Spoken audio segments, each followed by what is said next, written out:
मेरा पति खेत पट्ठे वड्डन गया सी ते मेरा बाहर वाड़े विच डंगरां नूं पानी पा रहा सी।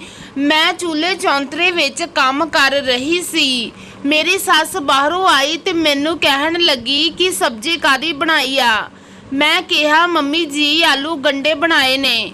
बस मेरा इन्ना कहन दी देर सी कि ओ मेरे ते गरज पई। कहन लगी तेनू चंगा भला पता है कि मैं आलू नहीं खाती, मेरे वास्ते अलग सब्जी क्यों नहीं बनाई। मैं भी 4 बजे दी उठी काम करके थकी पई सी।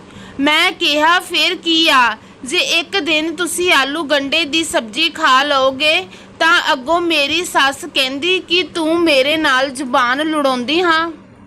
मैं कहा मैं तां वैसे ही गल कीती सी, इहदे विच इन्ना गुस्सा होण वाली किहड़ी गल आ। पर मेरी सस बहुत औखी होण लगी ते मैनू कहन लगी कि कोई गल नहीं, मैं करदी हाँ तेरे भरा नूं फोन ते ओनू सददी हाँ कि तेरी भैन मेरे नाल जुबान लड़ाउंदी आ। ऐने नूं मेरा सहुरा बाहर वाड़े विचों घरे आ गया ते मेरी सस उहदे कोल सारी गल दस्सण लगी। अगों मेरा सहुरा कहंदा कि तुहाडी नहीं किच किच सारा दिन लोट आउंदी, मेरे कोल इदां दियां गल्लां ना करया कर। हुण मेरी सस होर भी औखी हो गई कि मेरे सहुरे ने भी उहदे वल दी गल नहीं कीती।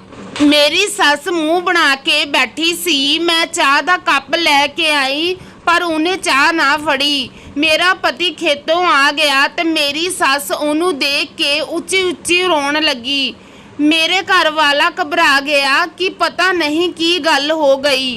वो जल्दी जल्दी मेरी सस नूं पुछण लगा कि माँ की गल हो गई। मेरी सस रोंदी ताहां मारदी कहन लगी कि तेरी घरवाली ने मैनू सब्जी नहीं बना के दिती। मेरे घर वाला मेरे वाल आने कढ़ के वेखण लगा ते अगों मैं कहा कि सब्जी बनी पई आ, चाहे देख लो। मेरी सस कहंदी कि ये सब्जी मैं खानी नहीं। मैं कहा एक तां मैं सारा दिन इकल्ली घरे काम करदी हाँ, ये मेरे नाल डक्का काम नहीं कराउंदी। इन्नी गर्मी दे विच 2-2 सब्जियां कौन बनावे। मेरी सस फिर उच्ची उच्ची रोण लगी ते कहन लगी पुत्त मैनू इहदे भरा दा नंबर लगा के दे। पर मेरे घर वाले ने नंबर नहीं लगा के दिता। ਉਹ कहन लग्या घर दी लड़ाई घर ही समेटो, एवें जलूस ना कड्डो। हुण मेरी सस कहंदी कोई गल नहीं, मैं कल नूं दुकान ते जाके उत्थे फोन करके आऊँगी। सारे काम हो गए सी, रात पै गई सी, सारे सो गए सी। मेरा पति भी घूक सुता पिया सी ते मेरी सस सहुरा भी। पर मैनू इकल्ली नूं नींद नहीं आ रही सी। मैनू ये फिक्र वड वड खा रहा सी कि सवेरे मेरी सस मेरे पेकी मेरे भरा नूं फोन करेगी। 10-11 बजे तक मैं बैठी रही। जदों सवेर होई तां मेरी सस गुरुद्वारा साहिब जाण लगी तां वो गेट विच जाके उच्ची उच्ची रौला पाउण लग पई। मैं भजी गई की हो गया तां मेरी सस कहण लगी इधर वेख, पता नहीं आ केड़ा दुष्ट आग जेड़ा टूणा कर गया। मैं भी देख के हैरान रह गई। साडे गेट विच एक बहुत वड्डा टूणा पिया सी जिहदे विच 5 लाल मिर्चा ते एक आटे दा पेड़ा ते 2 नींबू सी। आले दुआले संदूर खिलरिया पिया सी। मेरी सस रौला पा के आंढ गुआंढ इकट्ठा करन लगी। मैं कहा मम्मी जी शायद अपने घरे लड़ाई भी कल इसे टूणे करके ही पई होवेगी। पर मेरी सस कहन लगी कि टूणा तां अज होया है, लड़ाई कल पई सी।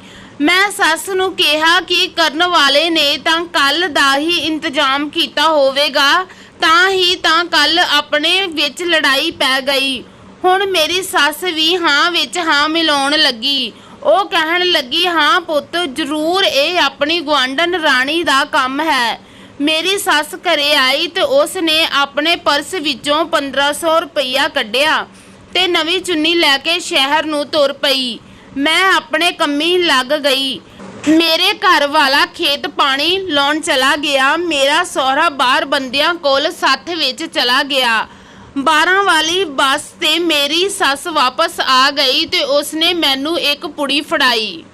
ਮੇਰੀ ਸੱਸ ਕਹਿਣ ਲੱਗੀ ਆ ਪੁੜੀ ਆਪਣੇ ਗੇਟ ਵਿੱਚ ਖਿਲਾਰ ਦੇ।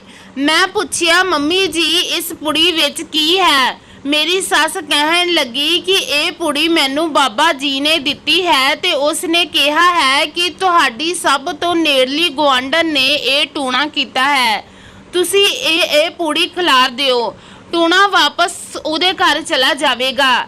ਮੈਂ ਸੱਸ ਦੇ ਕਹਿਣ ਮੁਤਾਬਕ ਉਦਾਂ ਹੀ ਕੀਤਾ, ਗੇਟ ਦੇ ਵਿੱਚ ਪੁੜੀ ਖਿਲਾਰ ਦਿੱਤੀ।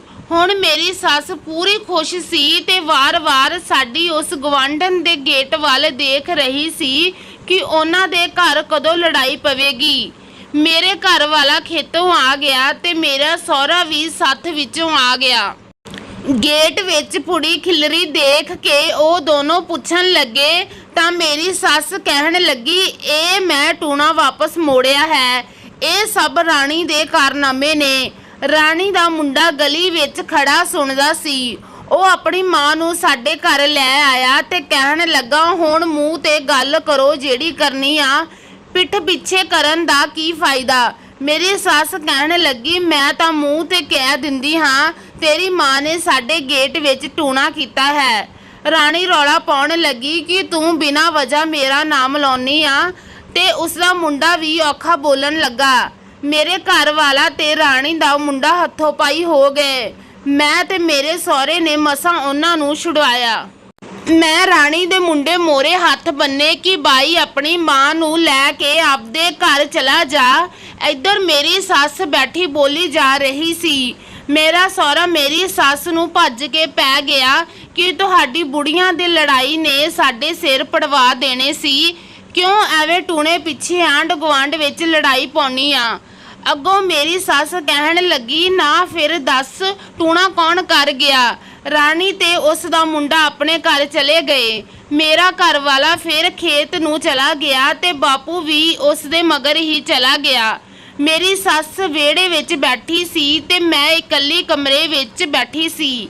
ਮੈਂ ਸੋਚ ਰਹੀ ਸੀ ਕਿ ਮੇਰੀ ਇੱਕ ਗਲਤੀ ਨੇ ਨਾਲੇ ਤਾਂ 1500 ਰੁਪਈਆ ਲਗਵਾ ਦਿੱਤਾ ਤੇ ਨਾਲੇ ਗੁਆਂਢ ਵਿੱਚ ਵੀ ਵੈਰ ਪਵਾ ਦਿੱਤਾ।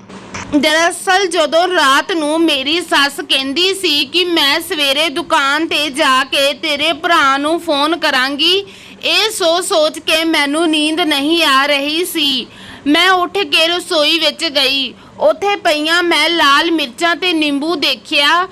ਮੈਂ ਫਿਰ ਆਪਣੇ ਕਮਰੇ ਵਿੱਚ ਆਈ ਤੇ ਸੰਧੂਰ ਵਾਲੀ ਡੱਬੀ ਚੁੱਕੀ ਤੇ ਫਿਰ ਫ੍ਰਿਜ ਵਿੱਚੋਂ ਆਟੇ ਦਾ ਇੱਕ ਪੇੜਾ ਲਿਆ। ਇਹ ਸਾਰਾ ਸਮਾਨ ਇਕੱਠਾ ਕਰਕੇ ਮੈਂ ਗੇਟ ਵਿੱਚ ਰੱਖ ਦਿੱਤਾ। ਰੋਜ਼ ਸਵੇਰੇ ਉੱਠ ਕੇ ਮੈਂ ਗੇਟ ਵਿੱਚ ਬੌਕਰ ਮਾਰਦੀ ਹੁੰਦੀ ਸੀ, ਪਰ ਉਸ ਦਿਨ ਮੈਂ ਜਾਣ-ਬੁੱਝ ਕੇ ਬੌਕਰ ਨਹੀਂ ਮਾਰੀ। ਮੈਂ ਚਾਹੁੰਦੀ ਸੀ ਕਿ ਇਹ ਟੂਣਾ ਸਭ ਤੋਂ ਪਹਿਲਾਂ ਮੇਰੀ ਮੰਮੀ ਦੇਖੇ। ਜਿਵੇਂ ਮੈਂ ਚਾਹੁੰਦੀ ਸੀ ਉਵੇਂ ਹੀ ਹੋਇਆ। ਇਹ ਟੂਣਾ ਦੇਖ ਕੇ ਮੇਰੀ ਸੱਸ ਮੇਰੇ ਨਾਲ ਕੀਤੀ ਲੜਾਈ ਭੁੱਲ ਗਈ ਤੇ ਉਸ ਦਾ ਹੁਣ ਸਾਰਾ ਧਿਆਨ ਟੂਣੇ ਵੱਲ ਚਲਾ ਗਿਆ ਸੀ। ਪਰ ਮੈਨੂੰ ਨਹੀਂ ਪਤਾ ਸੀ ਕਿ ਮੇਰੀ ਇਸ ਗਲਤੀ ਨੇ ਲੜਾਈ ਪਵਾ ਦੇਣੀ ਸੀ। ਹੁਣ ਸ਼ਾਇਦ ਸਾਰੀ ਉਮਰ ਹੀ ਮੇਰੀ ਸੱਸ ਸਾਡੇ ਗੁਆਂਢਣ ਰਾਣੀ ਨਾਲ ਨਾ ਵਰਤੇ, ਪਰ ਇਸ ਵਿੱਚ ਰਾਣੀ ਦਾ ਕੋਈ ਕਸੂਰ ਨਹੀਂ ਸੀ।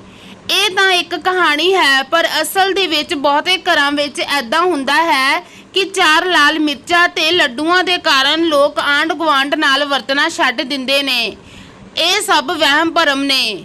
ਸੋ ਦੋਸਤੋ, ਕਹਾਣੀ ਕਿਵੇਂ ਦੀ ਲੱਗੀ ਦੱਸਣਾ ਜ਼ਰੂਰ ਤੇ ਇਸੇ ਤਰ੍ਹਾਂ ਦੀਆਂ ਹੋਰ ਵੀਡੀਓਜ਼ ਦੇਖਣ ਲਈ ਸਾਡੇ ਚੈਨਲ ਨੂੰ ਜ਼ਰੂਰ ਸਬਸਕ੍ਰਾਈਬ ਕਰਨਾ। ਹੁਣ ਮਿਲਦੀ ਹਾਂ ਇੱਕ ਨਵੀਂ ਵੀਡੀਓ ਦੇ ਨਾਲ, ਤਦ ਤੱਕ ਲਈ ਧੰਨਵਾਦ।